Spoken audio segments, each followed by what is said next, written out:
नमस्कार हमारी central university है उसको लेकर है। उस विषय को लेकर विस्तृत रूप से आपसे चर्चा करेंगे।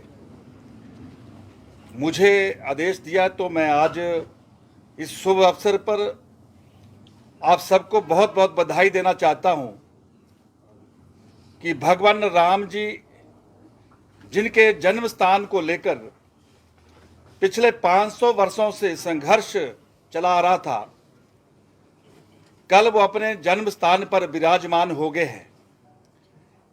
इसकी मैं आपको बहुत बहुत बधाई और शुभकामनाएं देना चाहता हूं। और मित्रों, जिस तरह पिछले दिन हम पूरे देश में देख रहे थे कि वो जो प्राण प्रतिष्ठा का जो कार्यक्रम था वो भगवान राम जी की जन्मस्थली अवधपुरी जो हमारी अयोध्या में है वही नहीं था, बल्कि देश और दुनिया में भी जो हम वातावरण देख रहे थे वो पूरी तरह राममय नजर आ रहा था। और आज हम ये कह सकते हैं कि ये जो मानव सभ्यता और सनातन संस्कृति है, इसके इतिहास में एक नया स्वर्ण अध्याय जुड़ गया है। कल हम देख रहे थे कि जिस प्रकार से उस प्राण प्रतिष्ठा के महा उत्सव में जो हम माहौल देख रहे, जो वातावरण देख रहे थे, उसे निश्चित रूप से यह लग रहा था कि यह जो विश्व कल्याण का जो मार्ग है, इसको कल के वातावरण ने जो उसको प्रशस्त कर दिया है। पिछले 500 वर्षों से जिस प्रकार से भगवान राम के जन्म स्थान पर मंदिर बने, इसके लिए संघर्ष हो रहा था, और ऐसे इस देश के लगभग 3 लाख हिंदुओं ने अपना बलिदान दिया था। लेकिन कल जो दृश्य हम देख रहे थे अयोध्या में, मुझे लगता है कि आज वो सारे राम भगत जिनका वो सपना था उसको अपनी नजरों से साकार होते हुए देख रहे थे। और जिस तरह से अयोध्या जो भगवान राम जी की जो जन्मस्थली है,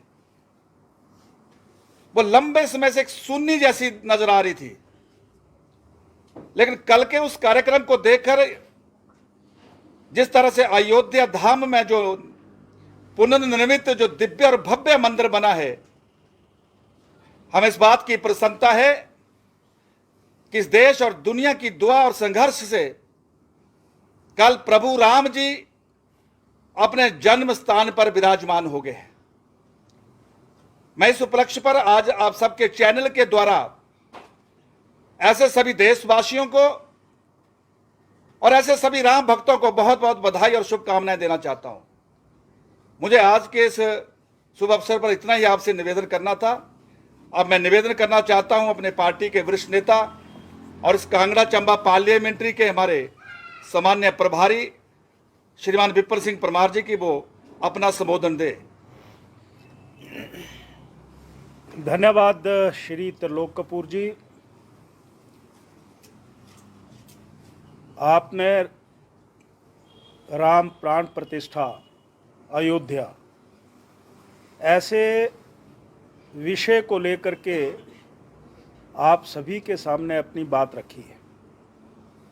इससे पहले कि मैं केंद्रीय विश्वविद्यालय धर्मशाला का जिक्र करूं और मैं प्राण प्रतिष्ठा के उस प्रसंग का जिक्र यहाँ पर ना करूं, तो शायद मुझे ये लगता है कि मेरी ये प्रेस वार्ता अधूरी रहेगी। देशवासियों के लिए और पूरी दुनिया के लिए ये प्राण प्रतिष्ठा राम मंदिर वसुदेव कुटुंबकम, पूरी दुनिया एक परिवार है। ये राम मंदिर व राम की प्रतिष्ठा तो हुई है, पर जो हमारा मूल विचार है, पूरी दुनिया एक परिवार है, ये उसकी प्रतिष्ठा हुई है। उसी तरीके से सर्वे भवन्तु सुखिना, सर्वे सन्तु निरामया, हमारा सनातन विचार क्या कहता है? हम सभी के भले की चिंता करते हैं और पूरी दुनिया की चिंता करते हैं। ये उसकी प्रतिष्ठा, प्राण प्रतिष्ठा हुई है। हम पूरी दुनिया को एक अर्थ के रूप में, एक भविष्य के रूप में, एक राष्ट्र के रूप में देखते हैं। और कल जो राम प्राण प्रतिष्ठा अयोध्या में हुई है, वो पूरी दुनिया को एक सूत्र में पिरोने का काम कर रही है। ये प्राण प्रतिष्ठा हम उस रूप में देखते हैं। राम हमारे लिए मान है, राम हमारे लिए स्वाभिमान है, राम हमारी संस्कृति है, राम हमारा भविष्य है। राम के चरणों को जीवन में ढालने के बाद हम पूरे विश्व के सुख की कामना करते हैं। ये उसकी प्राण प्रतिष्ठा हुई है। इसलिए इस शुभ मौके पर मैं यही कहना चाहता हूं कि जिन नौजवानों ने, जिन लोगों ने राम के इस गर्भगृह में प्राण प्रतिष्ठा का मन बनाया था, मुझे कुठारी बंधुओं की याद आ रही है। जिस माता ने तिलक लगाने के बाद अपने दोनों बेटों को अयोध्या भेजा था कि जाओ राम मंदिर का निर्माण करने के लिए, मैं मां तुम्हें आशीर्वाद देती हूं, पहुंचे थे। एक भाई गोली लगने के बाद मृत्यु हो जाती है। जब जिसकी मृत्यु हो जाती है, दूसरा भाई उसको उठाता है। लोग पूछते हैं कि ये कौन है? भाई कहता है कि ये कार सेवक है, राम भक्त है। गोली से छलनी कर दी जाती है शरीर की। मैं उन शहीदों के चरणों में, जिन्होंने राम मंदिर के निर्माण के लिए बलिदान दिया, हम आज इस प्रेस वार्ता के माध्यम से उनको याद करना चाहते हैं, श्रद्धा सुमन उनके चरणों में अर्पित करना चाहते हैं। मकसद सिर्फ यही है कि जो हमारा विचार है, उस विचार में सभी धर्मों का समावेश है, उस विचार में सभी धर्मों का मान है और सम्मान है। इसलिए प्राण प्रतिष्ठा का जो अयोध्या में कल हुई और करोड़ों लोगों ने साक्षात राम मंदिर और राम जी के प्राण प्रतिष्ठा को अपनी आंखों से देखा, वो इतिहास बन गया है। और मैं और आप, चाहे वो इलेक्ट्रॉनिक्स मीडिया के हैं, चाहे प्रिंट मीडिया के हैं, आप भी उसके हिस्सा बन गए हैं। आने वाले वर्षों में, आने वाली पीढ़ियों को आप बता सकेंगे कि हर कोई अपने मकान की चिंता करता है कि मेरा सुंदर बढ़िया मकान होना चाहिए, पर प्रभु राम जी को 500 सालों तक टेंट के नीचे रहना पड़ा। ये मार्ग प्रशस्त तब हुआ जब सनातन विचार इस देश में धर्मनिरपेक्षता के नाम पर लोगों को बांटने वालों को आईना दिखाने के बाद ये तय हुआ कि नहीं, शाश्वत ये कहता है, सनातन ये कहता है, उसमें पूरा देश एक मुख होकर के आगे चला, आगे बढ़ा। परिणाम ये हुआ कि आज वहाँ प्राण प्रतिष्ठा के बाद रामलला जी के दर्शन खुले हो गए हैं। हजारों की संख्या में वहाँ पर आशीर्वाद ले रहे हैं। मैं इसके लिए राम भक्तों को बहुत बहुत बधाई, मुबारकबाद, और श्रद्धेय श्री नरेंद्र मोदी जी ने इसके लिए जो मार्ग प्रशस्त देश की करोड़ों जनता के माध्यम से करवाया है, मैं उनको भी बधाई व मुबारकबाद देना चाहता हूं। अगला विषय मैंने ये इसलिए कहा है क्योंकि एक बहुत बड़ा प्राण प्रतिष्ठा का कार्यक्रम हुआ है, तो उसका जिक्र करना बहुत ज़रूरी है। दूसरा, श्री त्रिलोक जी ने यहाँ पर कहा है कि मैं केंद्रीय विश्वविद्यालय के बारे में बोलूँ। मुझे लगता है कि केंद्रीय विश्वविद्यालय के नाम पर हम कांगड़ा वासियों या निचले हिमाचल के लोगों के साथ फिर से छल होना शुरू हो गया, फिर से छल होना शुरू हो गया। और ये छल 2012 से 17 तक भी होता रहा। जब कांग्रेस की हुकूमत थी, और मैं ये भी कहना चाहता हूं कि वर्तमान सरकार भी ये छल कर रही है, उसका मैं कुछ उदाहरण देना चाहता हूं। भारत सरकार ने दोनों कैंपसेस, एक देहरा में और एक जदरांगल धर्मशाला में बनने वाले 500 करोड़ रुपया जारी कर दिया है। मैं केंद्रीय नेतृत्व का, केंद्रीय मंत्रियों का बहुत आभार प्रकट करना चाहता हूं। जारी तो हो गया, औपचारिकताएं भी हल कर दी गई। कहा गया कि वहां की कुछ जमीन वन की है, फॉरेस्ट डिपार्टमेंट की है, उसके लिए कुछ जो वहां पर शर्तें हैं उनको पूरा कर लिया जाए। यानी वन एवं पर्यावरण मंत्रालय के माध्यम से, forest and environment ministry, government of India के माध्यम से सारी जो वहां पर कमियां थी उनको पूरा कर दिया गया। जमीन जो है वो केंद्रीय विश्वविद्यालय के नाम पर हस्तांतरित होने के लिए तैयार हो गई। कहा गया कि उस जमीन के ऊपर कुछ पेड़ हैं, कुछ पौधे हैं, पर्यावरण को बचाने के लिए हिमाचल प्रदेश सरकार को 30 करोड़ रुपए जमा करवाना होगा। जून के महीने में संतुष्टि मिल गई। मैं अपने केंद्रीय मंत्री श्री अनुराग ठाकुर जी का भी आभार प्रकट करना चाहता हूं। जो अड़चनें आती थी वहां पर, उन अड़चनों को उन्होंने दिल्ली दूर करवाया और उसका परिणाम यह हुआ कि देहरा में सेंट्रल यूनिवर्सिटी का काम शुरू हो गया और जो जदरांगल धर्मशाला का विश्वविद्यालय है उसके लिए भी उन्होंने जो कमियां थी उनको दूर करवाया। अब बाल जो है कांग्रेस सरकार के पाले में है। 30 करोड़ रुपया एक सरकार के लिए, 30 करोड़ रुपया क्या होता है? 14 वर्षों से यह शिक्षा का मंदिर जो है यह वनवास झेल रहा है। हमने हिमाचल प्रदेश विधानसभा में, मैंने स्वयं श्री पवन काजल जी जो हमारे ऑनरेबल एमएलए हैं, इस मुद्दे को एक बार नहीं सरकार बनने के बाद बार बार उठाया है, पर सरकार के ऊपर इस बात का कोई भी असर नहीं है। पिछले दिनों मुख्यमंत्री धर्मशाला आते हैं, प्रेस वाले पूछते हैं कि आप 30 करोड़ रुपए जमा क्यों नहीं करवाते? मुख्यमंत्री कहते हैं कि जो हमारा वन एवं पर्यावरण मंत्रालय है उसकी मंजूरी नहीं मिली है। कौन अधिकारी हैं जो उनको गुमराह कर रहा है? मेरे पास अधिसूचना है,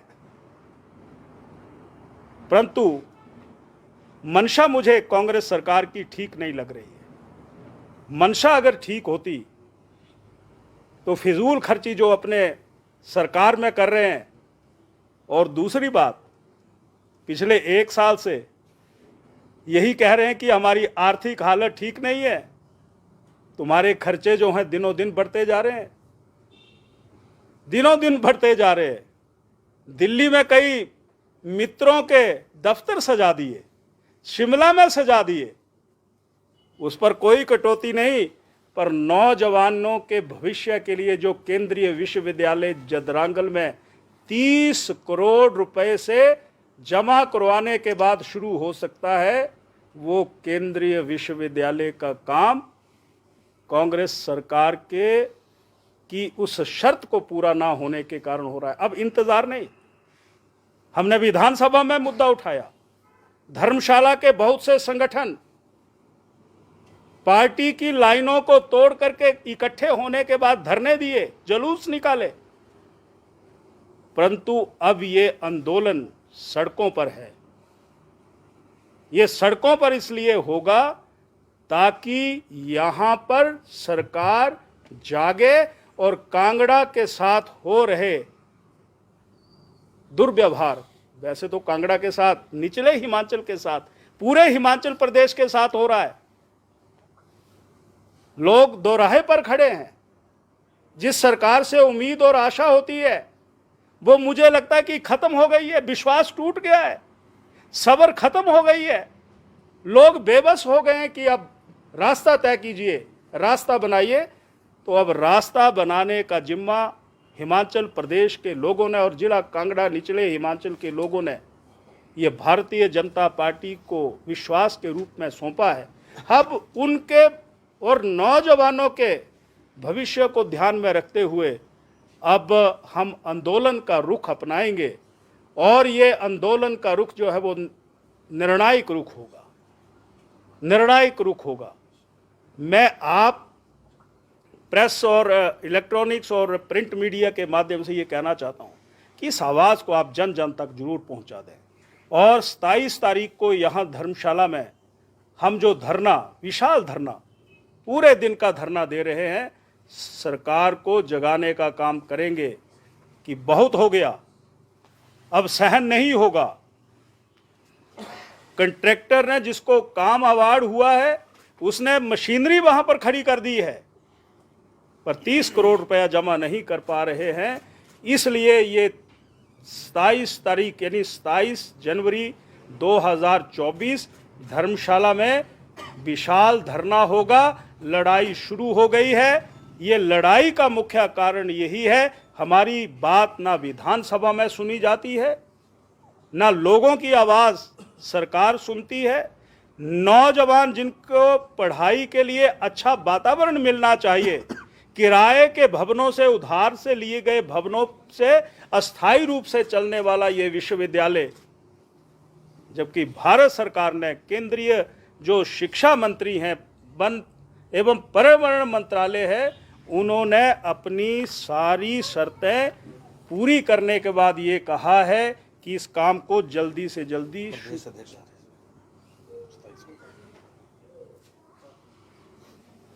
और एक बात मैं और कहना चाहता हूं कि ये विषय मैं सारा इस तरीके से रख रहा हूं क्योंकि मैं मुख्यमंत्री जी के बातों को बड़ी गहराई से सुनता हूं। क्या कहते हैं कि हम शिक्षा में, शिक्षा के सुदृढ़ीकरण के लिए धन का अभाव नहीं आने देंगे। कहते हैं कि शिक्षा की गुणवत्ता के ऊपर पूरा ध्यान रखेंगे, नौजवानों को अच्छी नैतिक शिक्षा दी जाए, पर वो सिर्फ वाचन वाली बातें हैं, वो व्यवहार में नहीं है।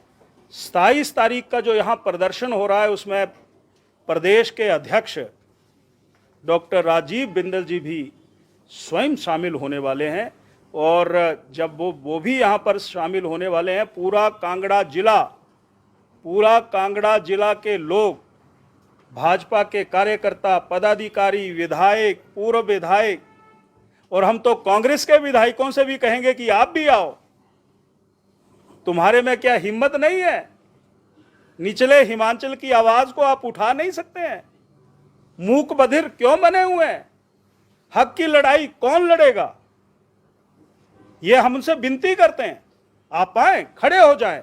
और मैं तो दूसरे राजनीतिक दलों से भी ये कहना चाहता हूं कि आप भी आइए और अपने हक की लड़ाई यहाँ मजबूती से लड़ने के लिए साथ चलिए। ये मैं आज का विषय आप सभी के सामने मैंने इसलिए रखा है कि भारी दबाव के बाद हमें ये लगने लगा कि नहीं, हमने कुछ समय हिमाचल प्रदेश सरकार को दिया था, पर अब ये लगने लगा दबाव के बाद कि आओ तुम खड़े तो हो जाओ, हक की आवाज़ तो उठाओ। और वो हक सिर्फ शिक्षा का भी है, निचले हिमाचल कांगड़ा के साथ जो भेद हो रहा है उसके लिए भी लड़ाई लड़नी है, उसके लिए भी हमें लड़ाई लड़नी है। तो इसीलिए आज हमने ये प्रेस वार्ता यहाँ रखी है और आप सभी हमारे बंधु प्रेस से जुड़े हुए यहाँ पर आप आए हैं। आप समय समय पर हमें समय देते हैं, आप आते हैं, आपका बहुत आभार। जो मुझे बात मन में थी वो सारी बात मैंने आपके सामने रख दी है, विशेष करके केंद्रीय विश्वविद्यालय धर्मशाला के बारे में ये बात मुझे रखनी थी। इस बात को यहाँ पर मैंने रखने की कोशिश की है और विद्यार्थियों के भविष्य को ध्यान में रखते हुए हिमाचल प्रदेश सरकार 30 करोड़ जमा नहीं करवा पा रही है, इसलिए मुझे लगता है कि घी अब सीधी नहीं टेढ़ी उंगली से निकालना होगा और उसके लिए हम और समाज के लोग मिल करके अपने हक कांगड़ा के साथ हो रहे छल के खिलाफ, ये कोई छल है, कोई मुझे लग रहा है कि कोई सोची समझी चाल है, मुझे ऐसा लग रहा है ये चाल हो सकती है, ये चाल है, बहुत गहरी चाल है, इस चाल को हम पूरा नहीं होने देंगे। धन्यवाद सर। 2 टर्म भाजपा रही 20 साल में, इस तरह से तब ये काम क्यों नहीं हुआ सर? मैं एक तो मुझे पता था कि आपके द्वारा ये प्रश्न आएगा। ये जो 500 करोड़ रुपया जो हमारा केंद्रीय सरकार है, गवर्नमेंट ऑफ इंडिया है, उनके माध्यम से आया है जब सरकार हमारी 2017 से 22 के बीच में रही और उस समय श्री जयराम ठाकुर जी यहाँ के मुख्यमंत्री थे। उसी समय और सांसद हमारे यहाँ से किशन कपूर जी और अनुराग ठाकुर जी, उन्होंने मिल करके इन सारे विषयों को, विशेष करके जो हमारे केंद्रीय मंत्री हैं अनुराग ठाकुर जी, उनके द्वारा सारी पेचीदगियों को दूर किया गया, इसीलिए ये 500 करोड़ रुपए आया है। और 2012 से 17 के बीच में श्री वीरभद्र जी आज नहीं है इस दुनिया में, मैं इतना ही कहना चाहता हूं, उस समय उन्होंने इस सारे विषय को उलझा करके रखा और 2007 से 12 के बीच में जब प्रोफेसर प्रेम कुमार धूमल जी थे, उस समय उन्होंने जमीन के चयन के लिए औपचारिकताएं शुरू कर दी थी, औपचारिकताएं शुरू की थी। तो आज सारी औपचारिकताएं पूरी होने के बाद देरा का काम शुरू हो गया, यहाँ प्रस्तावित है, पैसा आ गया है, काम टेंडर अवार्ड हो गया है, तो क्यों ना अब इस सरकार की नीयत पर ही शंका है, ये मैं कहना चाहता हूं।